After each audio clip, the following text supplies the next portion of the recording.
Doug and Wolf Mornings on the home of Arizona Diamondbacks baseball. 98.7 FM, Arizona's sports station. Diamondbacks front office focus. Brought to you by APS, delivering reliable energy you can count on. Every Wednesday at 8:45, we catch up with the Diamondbacks front office. We're only about 45 minutes away from first pitch for the last game of the Diamondbacks Pirates series. And despite that, Mike Hazen doesn't mind joining us on the Coulter Automotive Group Sports Line. So the general manager is joining us right now. Mike, good morning. How are you? Good morning, guys. Glad you called. Are you in Pittsburgh right now? I am. Sorry if it's a little loud. We're, gates are open, get ready to play. What are we, 8:45 back there? A little early to start baseball, but I guess you guys are used to it, the NFL season, right? Yeah, no worries. On the East Coast? Hey, Mike, have you gone to Primanti Brothers yet? What's that? Have you gone to Primanti Brothers for a sandwich yet? I haven't. But this has been a tough time trip because we had 2 day games, travel in, day game, night game, day game. So we haven't had a lot of them. We're out of here after this. So I understand. But I'll tell you what, it's a beautiful city. Hopefully we can take 2 or 3 and then not have to come back, I know you're desperately wondering, but just so you know, the number is 105 for the wild card. I appreciate that. There's your magic number for the wild card. Really wondering. It's 105. Okay, I just saw one of the most amazing stats. I had no idea. I'm sure as soon as you became the Diamondbacks general manager, at some point or another, you were talked to about Randy Johnson's perfect game. Well, the stat I just read was the last time a left-handed pitcher in Major League Baseball threw a complete game shutout with 10 strikeouts and no walks was Randy's perfect game. Wow. Until last night. So, no, I'm not asking you, is Robbie Ray becoming Randy Johnson? But as a general manager and you're watching what you see from Robbie Ray, what do you see from this young man? Well, I think, first of all, last night's performance was pretty dominant and a fun ball game to watch. One of those classic ball games where both starting pitchers really, I think we played the first 6 innings in an hour. Yeah. And both starting pitchers were basically handling the other club pretty easily. I think what we've seen from Robbie over the last few starts and having made some adjustments with Mike Butcher and the pitching coaches and sort of with his delivery and his ability to get in the strike zone, really from start to finish. I think the 9th inning was what sort of epitomized it for me, given that he was at 106 going out into the 9th inning and really watching him throw breaking balls in the zone the entire time and then ultimately beating Josh Bell with a fastball at the end. He really pitched.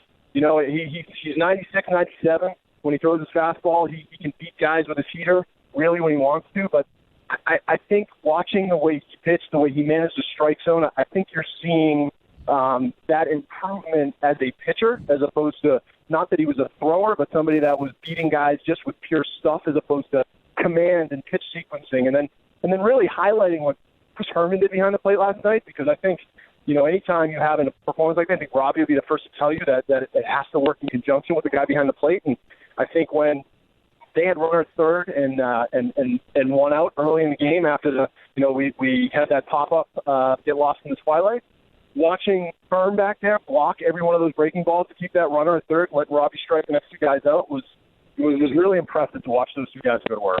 Talking to GM Mike Hazen here on the Doug and Wolf Show. Mike, as soon as you mentioned the name Mike Butcher, it brought up a thought to me. You guys did something that not a lot of new groups would do. A lot of pitchers last year had some of their worst years in their careers when they pitched for the Diamondbacks. A lot of pitchers struggled last year in Butcher's first year as a pitching coach. You come in with a new manager, you come in as a new GM, and a lot of teams would have said, okay, we got our own pitching coach that we're going to bring in. Why did you stick with Mike Butcher? Because it's obviously looks like it's working. Well, I think the same reason you could ask why did we stick with the city pitchers, right? They all came off sort of career worst years, and I think in a game of baseball, for me, at least from a perspective standpoint, you have to be able to remove yourself from the current situation, whether that current situation is the last week of games where you don't play so well and you think the sky is falling a little bit, or whether it's removing yourself from a season. Guys have bad seasons, and from a performance standpoint on the field. And so I think it's our job to see sort of the true talent level of everything in order for you to make proper decisions and not just rush to judgment in certain things. And as we did a lot of work in the off season, look, there was a cumulative effect last year from everything that we gathered, whether it was defensive related, whether it was pitch execution related, whether it was just guys, coming into this environment for the first time with struggle. I try not to point fingers at things in a lot of cases, other than at myself. When it comes to trying to assess, what has kind of gone wrong, I think I'd prefer more to work towards solutions. And I believe that in the whole, and you look back to Mike Butcher's pitching career as a pitching coach, there's been a lot of really good years in there. And so you try to see the true reason for everything, as opposed to, snapping your fingers and deciding, well, if we just make a change for change's sake, everything's going to fix itself. Well, that doesn't always happen. And he's done a great job this year, and our pitchers have done a great job this year, and our catchers have done a great job this year, and so hopefully we can keep it going. Mm-hmm. Mike, obviously so much of your job is to evaluate developing players and then project those developing players. Would you agree that Robbie Ray is still a developing player? I would say that holds true for a large majority of our roster, and really is what gives you a lot of optimism, because I think having experienced players is important, and it means a lot to the fabric of the club. Having the Descalzos, the Ianettas, and the Mathis, and those guys on your team, they bring something that can't really put your finger on in a lot of cases. Yes. But when you talk about having young players, and if step away from the evaluation more into sort of the coaching aspect of things, you feel like there's improvements that can be made, right? That as they're developing, you have the ability as a coaching staff, as a club, to do things the right way. And if you've assessed the talent properly, like you said at the beginning, that's the basis for everything. But if you've done that, I think there's a large reason to be optimistic about getting the most out of that talent when they're young and continuing to push them to improve. Having Brandon Drury play a new position for the first time in his career. Things like that, and watching what he did last night. The two plays he made successively in the middle of the game last night, one 3 hard steps to his right, the next one going up the middle. We're seeing that maturation, and that's important for this club. Mike, having said that, are you looking at a Robbie Ray, and are you optimistic that he could be an ace one day? Well, I hate to put that on anyone. That's pretty extreme company within this game. Right. I think certainly over the course of, look, does he have the talent? Of course he does. You've seen that over this last few game stretch, and really through bits and pieces of his career so far. Yes, we're trying to do everything we can to help Robbie reach the pinnacle of his talent, and we're going to do that every day. I don't know what that ultimately is going to be. We're going to keep pushing and keep trying to help him, and he's going to keep trying to help himself become the best he can be. Where that gets, I don't know, but he certainly is a very impressive pitcher. Mike Hazen, General Manager, Diamondbacks, joining Doug and Wolf here on Arizona Sports. Third place in the division, but only a game and a half out. 5.5 games up in the wild card right now.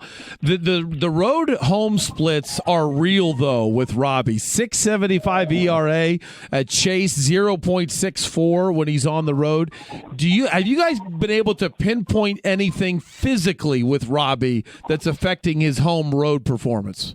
No, I think more than anything else, certainly, well, look, we play in an offensive environment, right? So we're going to have splits. Like, it's going to happen. Every team that plays in sort of a more or less offensive environment, you're going to have those splits in a lot of cases reflective of that, and so that's normal.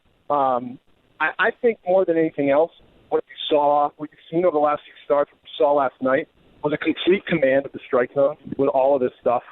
And to me, when that stays the way and stabilizes, it won't matter if we're home or on the road, other than he's going to give up more runs at home than he's going to give at home, maybe on the road, because, I think we know, as everybody that's watched games in those types of environments, there's going to be some fly balls that get out of Chase Field that may not get out to another field. But if you limit those to solo shots because you're around the zone so much, I think you'll see that reflected in the ERA moving forward. So I think controlling that aspect of things is probably the biggest thing that, we're going to want to see continuing moving forward.